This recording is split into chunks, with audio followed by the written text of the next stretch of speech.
My wife cheated with her gym trainer while I worked double shifts to pay our mortgage, so I sold the house and watched her beg for shelter.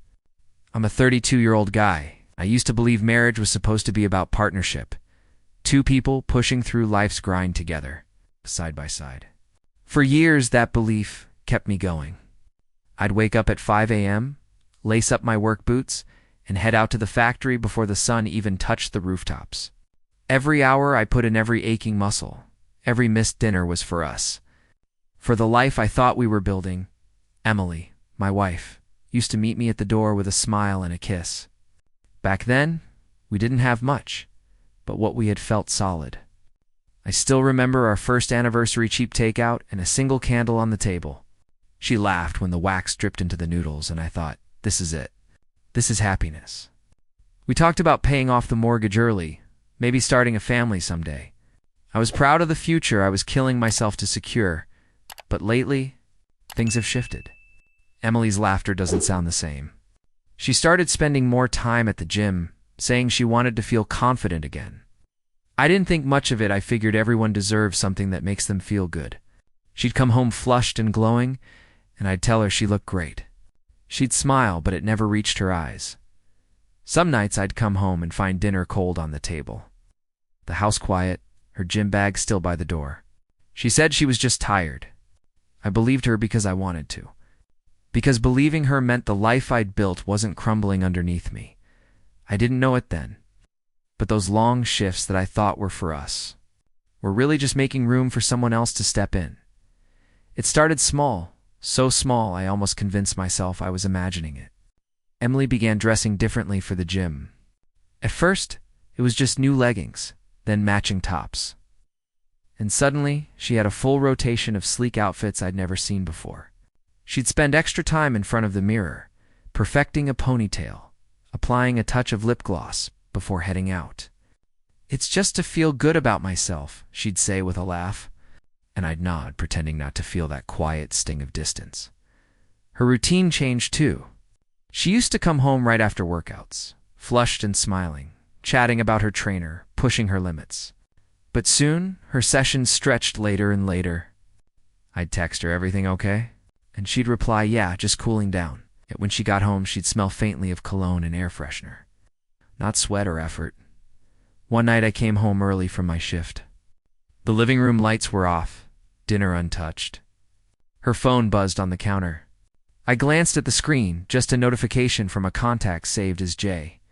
My gut twisted, but I told myself it was nothing. Don't be paranoid, I thought. You're just tired. When she finally walked in, I asked casually, "You stay late at the gym again?"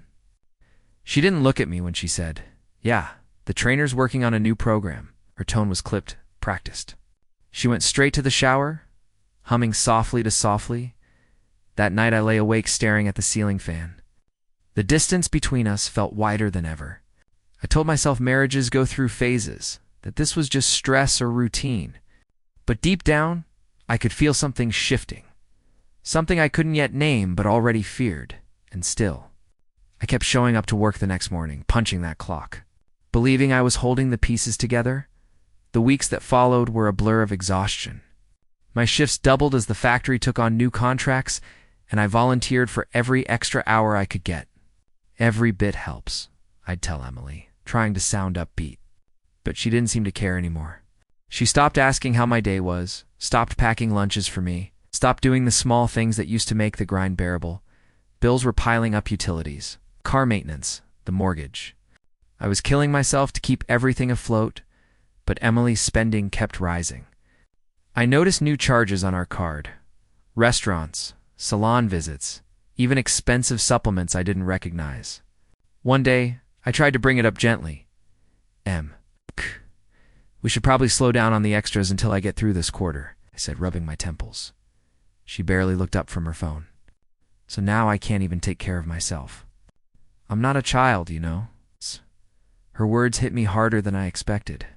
"That's not what I'm saying. She cut me off with a scoff. "You're obsessed with money.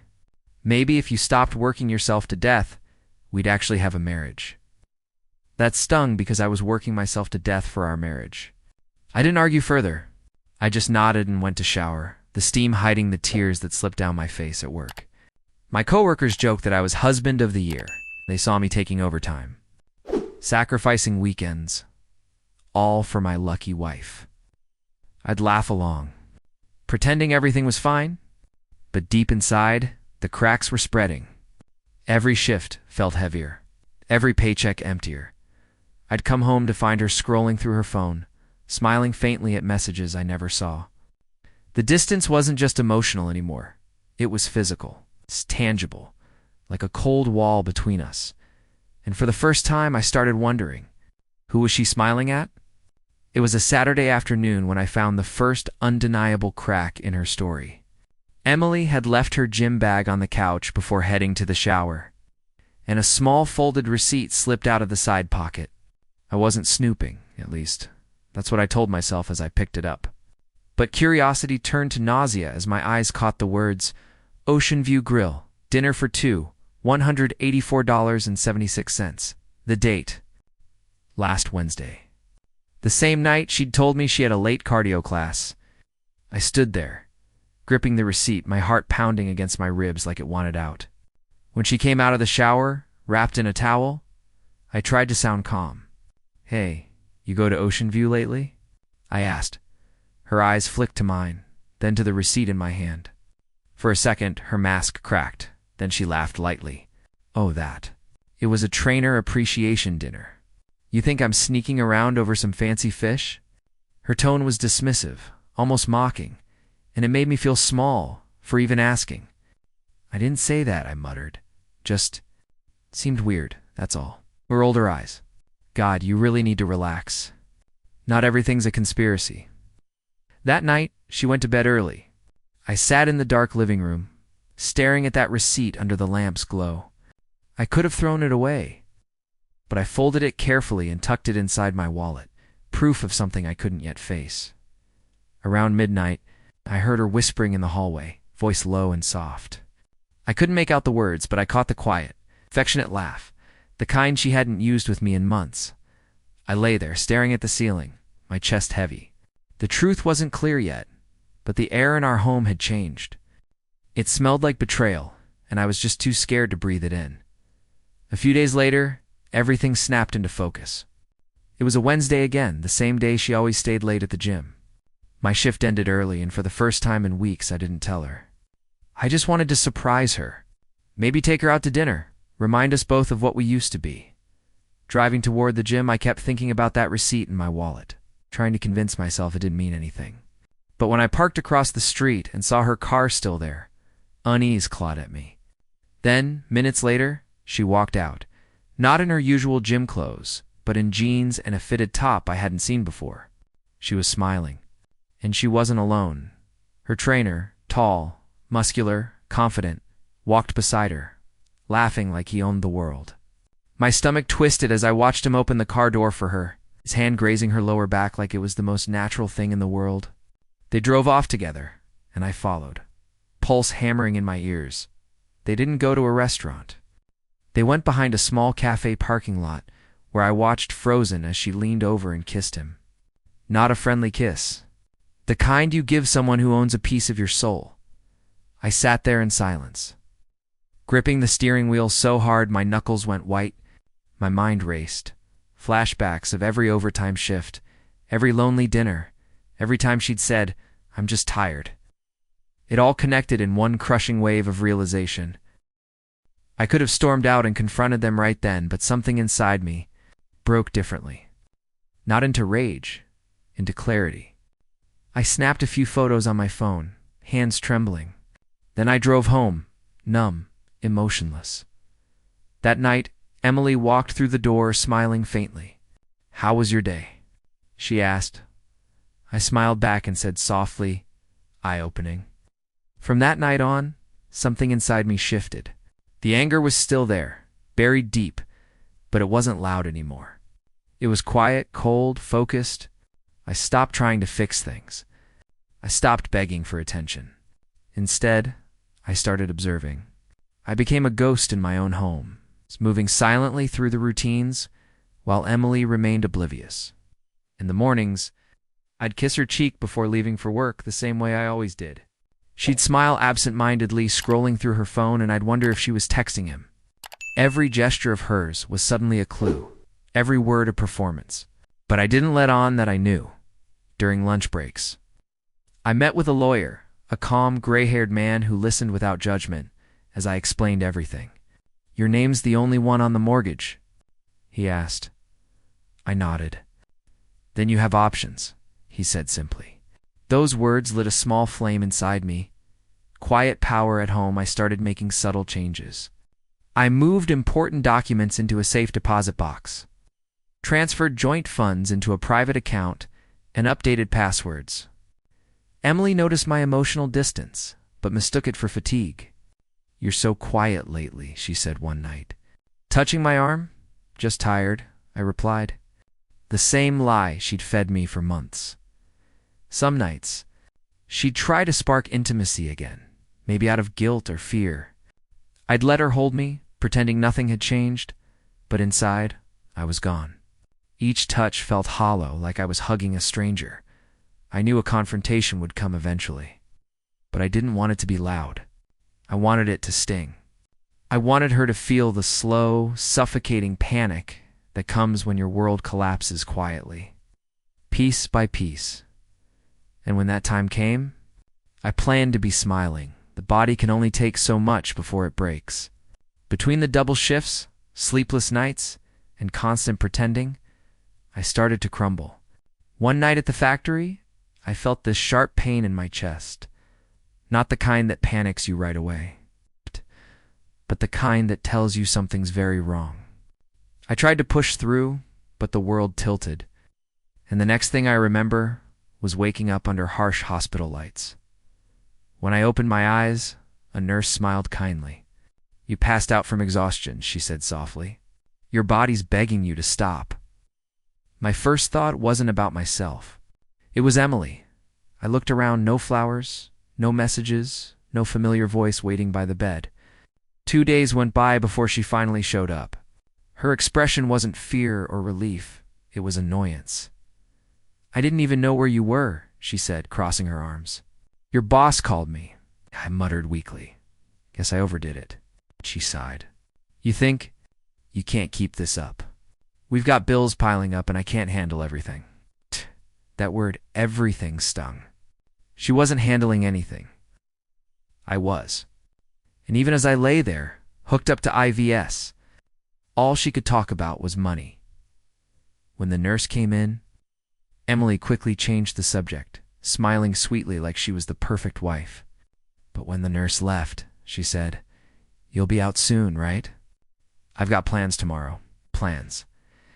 As she walked away, I stared at the hospital ceiling, the fluorescent light burning into my eyes. That was the moment I realized I wasn't just heartbroken, I was invisible. My sacrifices, my loyalty, my exhaustion. None of it meant anything to her, and as the monitor beeped steadily beside me, I decided something quietly, absolutely certain. When I got out of that bed, I wouldn't just leave her. I'd leave everything she thought she controlled. When I finally got out of the hospital, something in me was different, calmer, colder. My coworkers called to check on me. My supervisor offered lighter shifts, but all I could think about was how I'd spent years breaking my back for a woman who couldn't even pretend to care. I wasn't going to confront her with anger or tears anymore. I was done begging for basic respect. Now, it was about taking back control, piece by piece. The lawyer's words kept replaying in my mind. "Your name's the only one on the mortgage." That sentence became my lifeline. I scheduled a meeting, and within a week, I began quietly preparing to sell the house. It wasn't easy. I had to play the perfect husband while dismantling the foundation of our life. At dinner one night, Emily mentioned that her trainer was helping her plan a fitness retreat in another city. She said it casually, almost testing me. I smiled, keeping my voice steady. "That sounds great. You should go," she blinked, clearly surprised that I didn't argue. That was the moment I knew she still thought I was clueless. Perfect. I started packing little by little boxes of tools, old photo albums, my father's belongings. I moved them into a friend's garage without a word. Every trip home felt like playing a role in a play I no longer cared about. Then came the call from the realtor. "We have an offer. Cash buyer." My heart raced, not with guilt, but with quiet relief. The paperwork was in motion. At night, I'd sit on the edge of the bed, watching Emily sleep beside me, scrolling through her phone under the covers before turning away. She had no idea that the walls around her, the house she thought she owned, were already slipping away. The revenge wasn't loud or cruel. It was silent, surgical, and it had already begun. It happened faster than I expected. 2 weeks after Emily's fitness retreat, the sale was finalized. I signed the papers during my lunch break, handed over the keys, and walked out of the lawyer's office with a strange mix of sadness and satisfaction. The house had been our dream once, our symbol of love and struggle. Now it was just a tool of justice. When Emily came home that evening, the first thing she noticed was the missing pictures. "Where are the framed photos from the hallway?" she asked, frowning. I shrugged. "Just cleaning up a bit." She didn't press, too busy on her phone. The next morning, she woke up to find boxes stacked near the living room wall. "What's going on?" she demanded, half laughing. "We're moving," I said simply. Her laugh died. "Moving? To where? Why?" I handed her a copy of the finalized sale contract. "Because this house isn't ours anymore." She blinked, confusion shifting into panic. "You sold it? You can't just—" "I can," I interrupted calmly. "My name's the only one on the deed, remember?" Her face drained of color. "You did this behind my back?" "You did everything behind mine," I said, voice steady, almost emotionless. "I just returned the favor." She stood there trembling, eyes darting around like she was searching for a way out of a nightmare. Then she grabbed her phone, muttering, "I'm calling Jason." The trainer. But when she did, all she got was voicemail. Again and again. I could see it in her eyes, the realization that he wasn't answering. That maybe, just maybe, he never planned to. I walked past her toward the door, keys jingling in my hand. "The buyers take possession in 3 days. You'll need to figure out where you're staying," her voice cracked. "You can't just leave me with nothing." I looked at her one last time and said I already did. 3 days later, the house was almost empty. The moving truck had come and gone, and all that was left were echoes, the ghost of what once felt like a life. I stood in the living room one last time, watching sunlight spill through the blinds, remembering every argument, every cold dinner, every quiet night where I tried to pretend we were okay. I wasn't sad anymore, just ... Done. That's when I heard pounding on the door. Emily. Her hair was messy. Eyes red from crying, voice cracking with rage. "How could you do this to me?" She screamed. "I have nowhere to go." I didn't flinch. "You had somewhere to go," I said. "But he stopped answering, didn't he?" Her mouth trembled. "It wasn't like that, don't." I cut her off. "I saw you. I saw the parking lot. I saw the dinners. Every time I broke my back at work, you were playing house with him." Tears streamed down her face as she tried to step closer. "Please, I made a mistake. It didn't mean anything." I laughed quietly. Not out of humor, but disbelief. It meant everything. "You don't destroy someone's trust for nothing." She sank to her knees, sobbing, gripping the hem of my jeans. "Please, don't do this. I don't have anyone else." I thought. I stepped back, looking down at her, the woman I once swore to love. "You thought I'd always be there to save you? But that man you betrayed? He's gone." Her cries echoed through the hollow room as I grabbed my bag and walked toward the door. I turned once, watching her crumble onto the floor, begging between gasps. "Where will you go?" She whispered. "Somewhere peace doesn't feel like a luxury," I said softly. "You should try it sometime." And then I walked out the door, closing behind me like the final nail in a coffin. Freedom didn't feel explosive. It felt quiet. I moved into a small apartment across town, the kind of place where no one knows your name, and silence doesn't hurt anymore. The first few mornings felt strange. No angry footsteps, no tension hanging in the air, no pretending. Just peace. The kind I hadn't felt in years. Emily tried calling the first week, then texting. Every message a new tone, anger, guilt, apology, desperation. You ruined my life. Please, we can fix this. Can't sleep without you. Never responded. I had nothing left to say. The part of me that used to care about her was buried under every sleepless night. Every lie she told with a straight face. I learned through mutual friends that the trainer dumped her right after everything went public. Word spread fast in our small town, whispers at her gym, coworkers gossiping behind her back. She quit her job, moved in with a cousin, started working part-time at a cafe. The irony wasn't lost on me. She had traded stability for excitement and ended up with neither. Meanwhile, my life began to rebuild itself. Slowly, my coworkers noticed the change lighter, calmer. One of them said, "You look like you finally stopped carrying the world." They were right. I'd been carrying a marriage that only one of us believed in. Some nights I'd drive past our old neighborhood.